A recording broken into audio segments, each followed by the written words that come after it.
Everybody, I wanted to come on and show you something that I want you all to pay close attention to. So if you'll follow along with me, let's go to modules here, and you'll see in module 6 where we are this week under read and watch, there's a couple of things added to this module, and it's very important for me to talk to you about why. So let's take a first look here about this quantitative research versus qualitative research table. I'm just going to do a view while in this page so that you can look at it with me. This chart here is going to be your best friend for the coming modules and for your description and critique of evidence. This is kind of a summary of the next few chapters of reading. This is your friend. You should get to know it and keep it as your best pal saved on your computer, because it can be a quick reference for you when you're having trouble differentiating between the two types of research. I want to make sure it's clear that one is not better than the other. A lot of times what happens when we talk about these kinds of research is there's a tendency to say one is better than the other because of our levels of evidence pyramid that we have been using for the last few modules. The levels of evidence pyramid is a means with which you can determine the level of control a study has.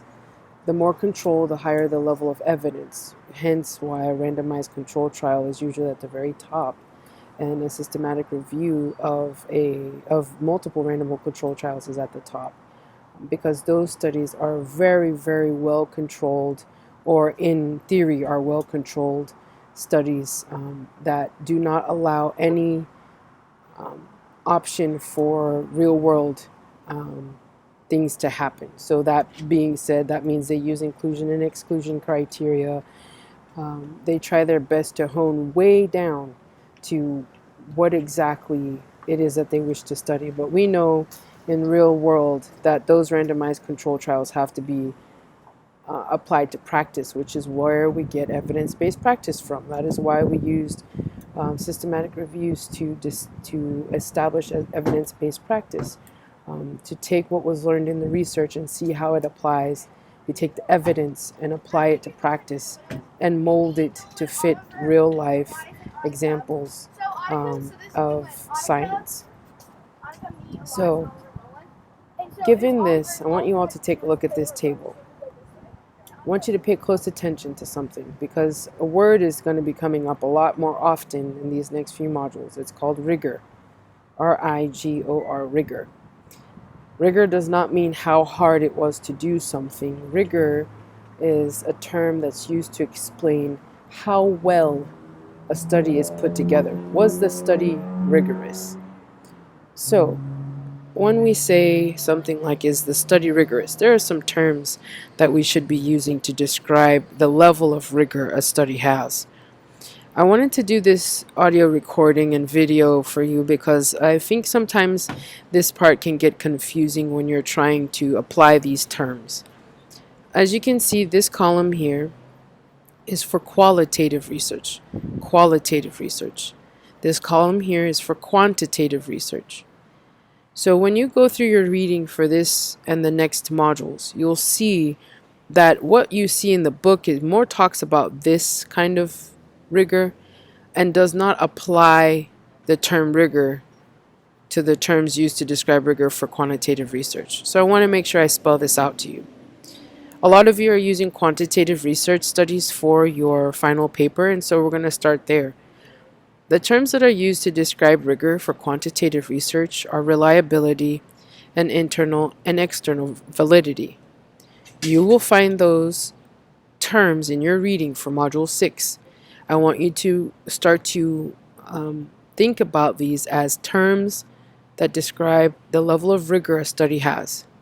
If there are things that threaten internal and external validity, or threaten reliability, those things decrease the rigor of the quantitative study you're reading. Now, if the authors did their best to try and control for these threats to internal and external validity or threats to reliability, then the rigor goes back up. Okay, so think of it as a seesaw, if you will. There's a delicate balance. And sometimes when you do something to protect the internal validity of a study, it actually decreases the external validity. You'll read all about this in this module if you haven't already. Then what you will find when you go to the index of your book about rigor, you'll find these terms like credibility, applicability, trustworthiness, consistency. These are terms that should be used to describe qualitative research, not quantitative research. When we're talking about qualitative research, because we're using word data as opposed to number data, which is used in quantitative research, we want to make sure that the data is trustworthy. Are the authors using quotes from the interviews that they did to collect data? That increases the trustworthiness, the confirmability, the dependability of the study. Can we depend that their results were actually based on data that they received? Well, if they gave us the quotes and we can read the quotes, then yes, that study can be credible, it can be trustworthy. Does this study transfer? In quantitative research, we talk about generalization, which is a component of external validity. You can generalize because the sample is usually more representative of the larger population, whereas in qualitative research, that's usually not the case. It's honed down, it's narrowed down to the population of interest specifically, and it's meant to apply to that population. So therefore, we talk about transferability with qualitative research. So you're looking to see is what these researchers found, is it something that can be transferred, or is there more research that's needed to be done? Was theory generated at all from what was found in these qualitative research studies? If there was theory found, if there were processes and patterns found, then yes, it's probably transferable. So I hope that this helps you to distinguish rigor and to help you as you move forward with your paper and also with these next rapid critical appraisals. And please, like I said, this sheet should be like your best friend. It has all the information you could possibly need about how qualitative research is different from quantitative research. Okay, so please, if you don't mind, take a moment, download this, save it. It's your friend. That's all I have for you guys right now.